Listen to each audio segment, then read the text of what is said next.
What's up guys, it's your girl Denise and I am here with another video. So for today's video, I decided to film something called Growing Up Latina. I'm sure most of you guys know I am Dominican, and being here in LA, I honestly feel like I've tapped even more into that Hispanic culture, even though I've always been very Hispanic, but being here specifically, I've just noticed that I try to maintain it very close to my heart because in LA, there's not a lot of Spanish culture. Really quick, somebody that also did this video was Adrienne Bailon, and honestly watching her inspired me to do my own, to just let you guys in on how it is to be Dominican. So if you guys are interested, then just keep watching.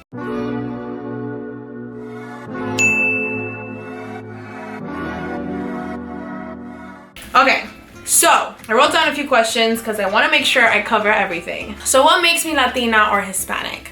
So basically, both my parents are Dominican. My dad was born in La Capital, Santo Domingo, and my mom was born in San Juan de la Maguana, which is like a little town, which we call it Pueblo in Spanish, in Dominican Republic. Actually, just a little backstory on my parents. They both met when they were 11, 10 in DR, and they've been inseparable ever since. They were each other's first everything. They started dating when they were like 16, 17, and then they moved to New York together, and then they got married, had my brother at 23, and then they had me at 25. They're the same age. My dad's just older by like a few months.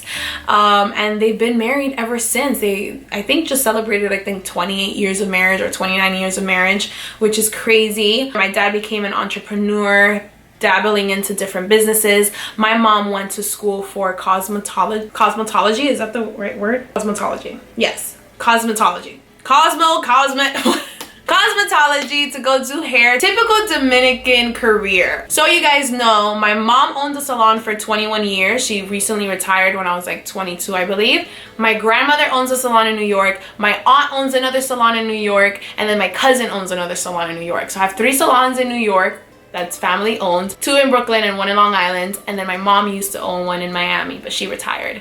So typical, you know, Dominican career. Yes, we do know how to do hair. So that's what my mom did. I was born in Brooklyn, New York. My brother was born in Manhattan, and then they moved to Miami when I was 3. I was raised in Miami. Because the rest of my family lives in New York, we would be sent with my grandmother every summer, the whole summer, and we would spend it in New York. Spanish was my first language. I learned Spanish through my parents. All the grown-ups in my family only speak Spanish. That was my first language. I learned English in school. So it was easy for me because I would only speak Spanish in my house and I would only speak English at school. So I just grew up being bilingual, which is honestly, now that I am here in LA and I interact with people from, you know, different cultures, that I realize that I don't speak the best English, but that's because I'm bilingual and I have another very strong dominant language that I know because I only speak Spanish with my parents. So sometimes things could get a little messy. I was definitely raised in a very strict household. So my parents weren't the young parents, but they weren't older either, but they were raised very much by the book themselves. So naturally they raised us very strict. And yeah, I really couldn't do anything. My dad was really strict with me. Though he is my rock, I love him with all my heart. He has always protected me and given me everything I want. I did used to call him Dominican Hitler. That's a secret. Maybe I shouldn't say that.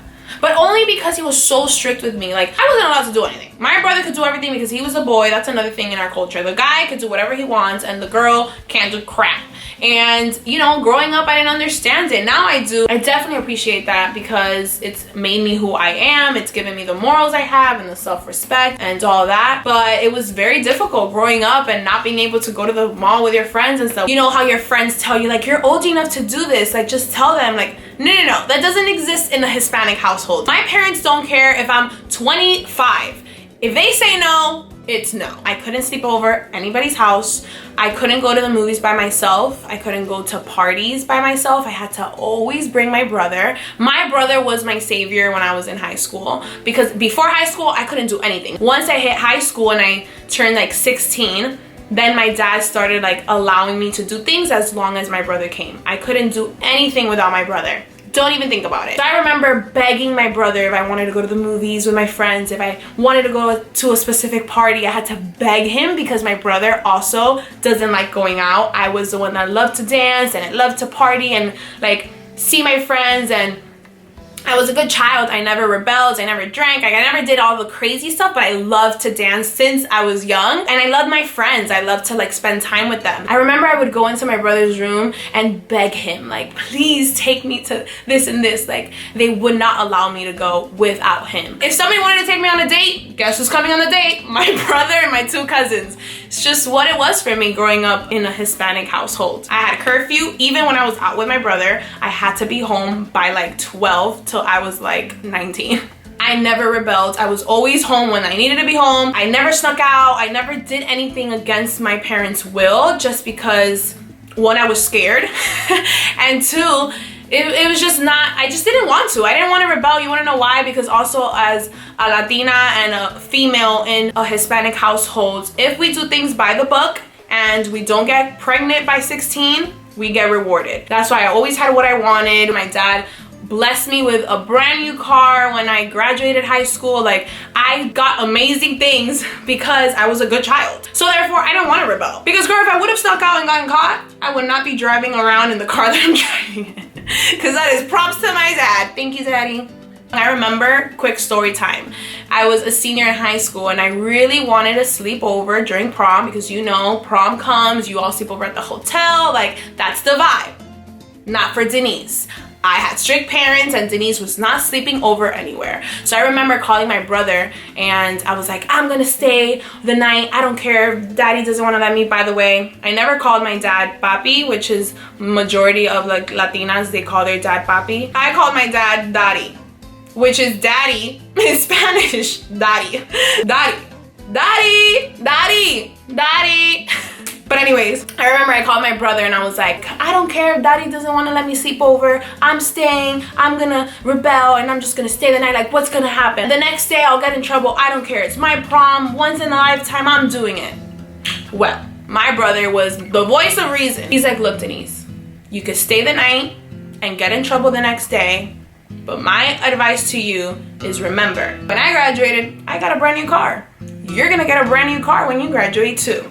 And if you do this, which prom was like 2 weeks before we graduated, he's like, if you do this, you're not getting a car. You're not doing this, you're not doing that. You're gonna be grounded forever and you're gonna hate your life. For one night, you're gonna give up all that. It's up to you. I was like, you know what? I'ma come home. I was like, I'ma come home because I want a new car. So I didn't do it. I never rebelled. So that's a quick little story for you guys. We weren't allowed to say bad words. If you said anything, if you talked back, it was a slap in the face, a backhand in your mouth, and that's just part of our culture. Oh, that's another thing. Did I get spanked as a child? Listen, there is no such thing as child abuse for a Dominican Hispanic parent.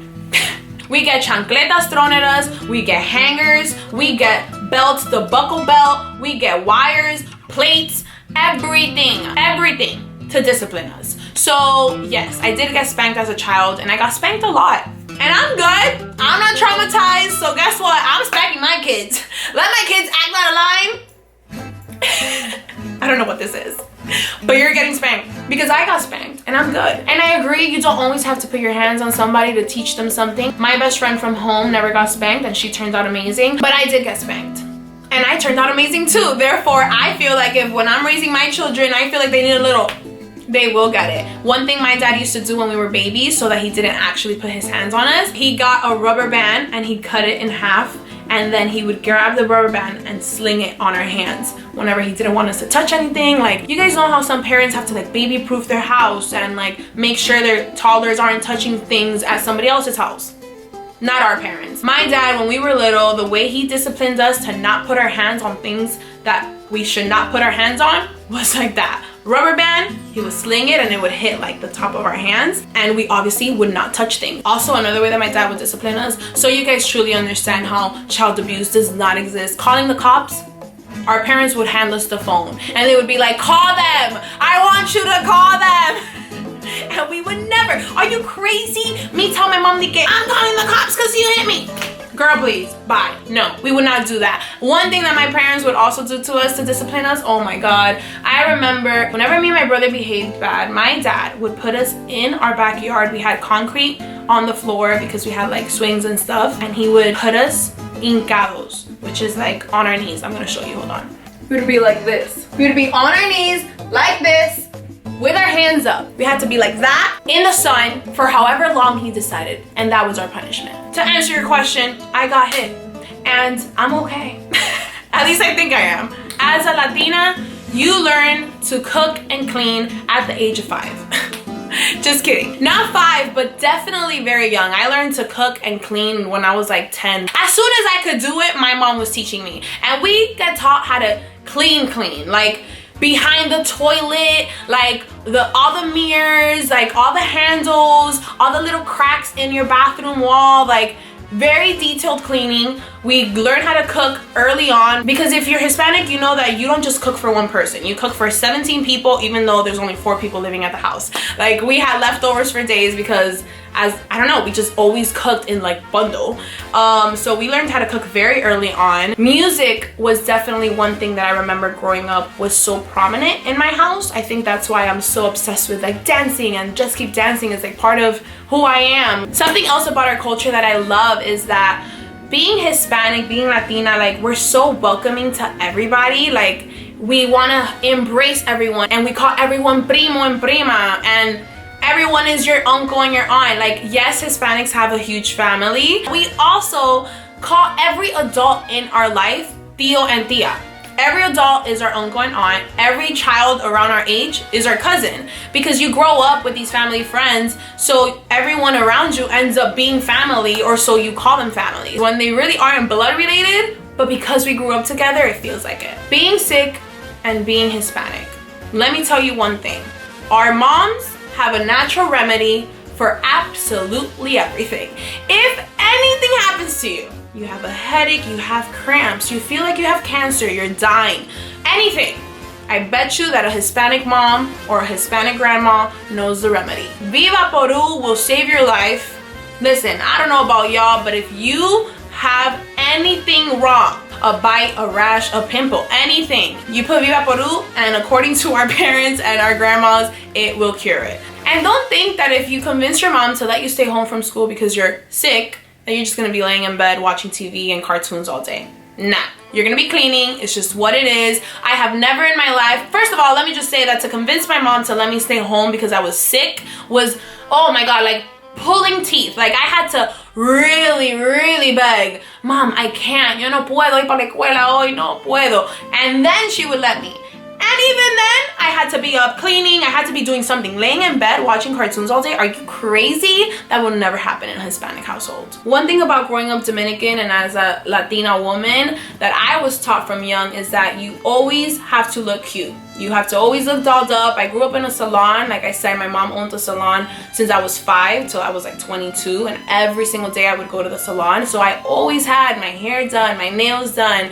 I never did not wear at least lip gloss. I remember growing up and always seeing my mom and my grandmas on heels, with lipstick on, with makeup on. We never looked not dolled up. My grandma from my dad's side, her signature was a red lipstick. She always had red lipstick on. And my grandma from my mom's side, she looks better than I do. Every time I see her, she's in heels. And my mom, I would wake up every morning and my mom had hair and makeup done. That's just part of our culture. It's just looking and feeling good all the time. Arriving to a family party as a Latino, we have to greet every single person. At this point, we literally have to greet the dog. It is bad manners to walk in and not personally say hi to every single person in that party. I remember getting to these family parties and I had to kiss cheeks for freaking like 20 minutes. I had to say hi to every single person. There is no stand in the middle and wave to everybody or no. You had to specifically go up to every single person in that party and you better say hi. It's just a Hispanic thing. So our traditions during the holidays.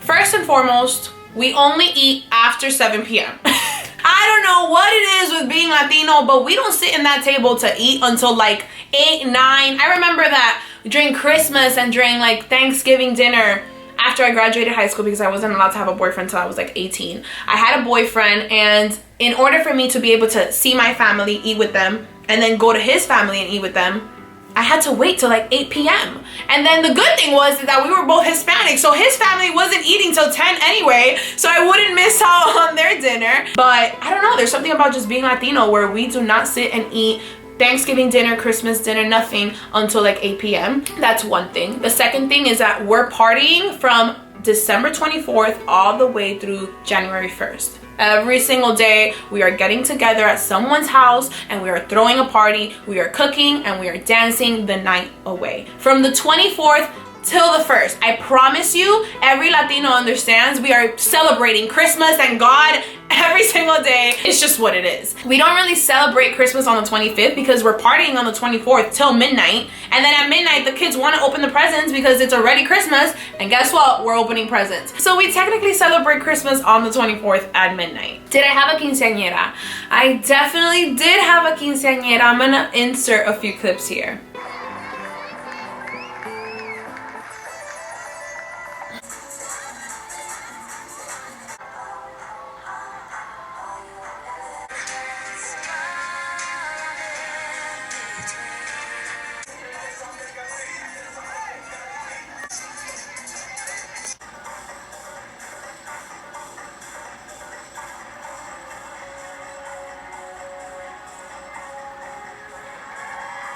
Quinceañera in our culture, what it is the celebration of us becoming a woman.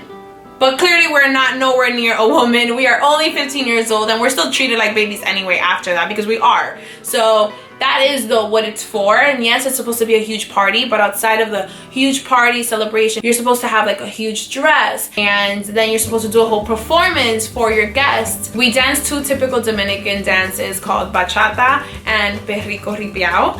And then I ended up surprising my guests with a third dance, which was a belly dancing performance. No one knew about it, not my guests, not my friends, not my family, not even my dad. I ended up planning that with my mom, and I was like, I want to do something for them without them knowing, because I love surprises. Your girl is obsessed with surprises. My favorite part about it was that all my family came from New York, and me and my parents did not allow them to get a hotel. Everyone stayed in my house, which you can only imagine how many people that is, but I loved it. We were all there together for the whole weekend, and it was amazing. It was honestly the best memory I have of my childhood. So to close this off, I just want to talk about all the few things I love about being Dominican and being a Latina. The first thing I'm gonna start off is by the food.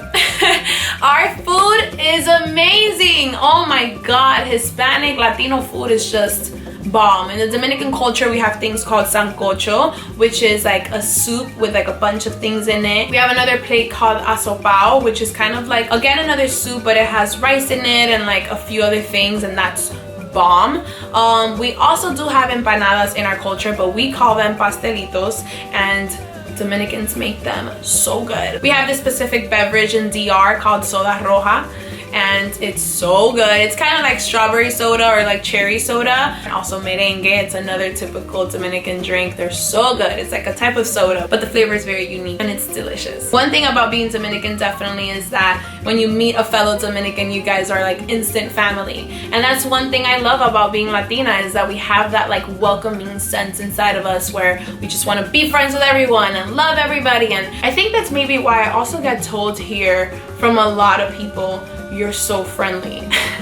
I think I'm so friendly because it's part of my culture. Honestly, I love being Latina, and if you're a Latina and sometimes you get insecure because you haven't really embraced your culture, I am here to tell you, girl, embrace it. It's beautiful. One thing, you're bilingual. Not a lot of people could say that, and that's beautiful in itself, that you know how to communicate with different types of people. You have a specific flavor inside of you just by being Latina that no one else could compare to. So embrace it. It's beautiful. But yeah, being Latina is a very empowering thing to me, and if you're Latina, I want to know. Comment down below, because like I said, you're all family to me.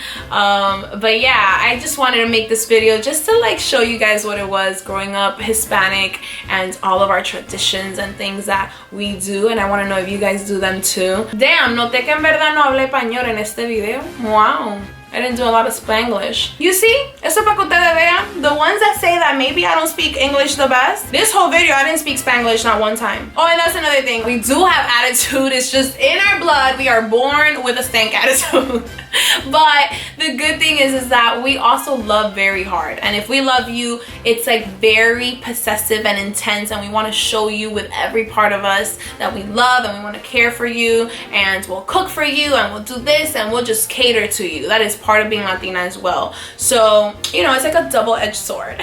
So that is my story growing up Latina, giving you guys a little insight of how I was and our culture, and I just hope you guys enjoyed. Comment down below if you guys are Hispanic. I want to know how many of you actually understand me when I speak Spanish. Thank you so much for watching. I love you guys so much. Mwah. Don't forget to like, comment, and subscribe to my channel. I post new videos every week. And yeah, I'll see you guys here next time.